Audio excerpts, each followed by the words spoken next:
பசும்பாலில் இந்த மாதிரி நீங்களும் வெண்ணெய் எடுக்கணுமா? வாங்க எப்படி எடுக்கலான்னு பார்ப்போம். இதுக்கு பசும்பால் வாங்கி அதை நல்லா காய்ச்சிக்கணும்.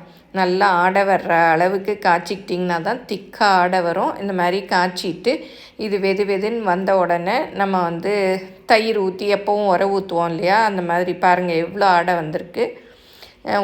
மோர் ஊற்றி நல்லா மிக்ஸ் பண்ணி விட்டுறணும். இது மறுநாள் நம்ம தயிரில் மேலே இருக்க ஆடைகளை எல்லாம் இந்த மாதிரி கலெக்ட் பண்ணி ஒரு டப்பாவில் வைக்கணும். ஒரு 10 நாள் ஆன பிறகு இந்த ஆடைகளை எல்லாம் ஊற்றி தேவையான அளவு தண்ணி ஊற்றி இந்த மாதிரி மத்துலேயோ இல்லை எக் பீட்டர் இல்லை விப்பர்லாம் இருக்கு இல்லையா, அதுலேயோ போட்டு இந்த மாதிரி வெண்ணெய் எடுத்துக்கணும். பாருங்கள் எவ்வளோ வெண்ணெய் வந்துருச்சு.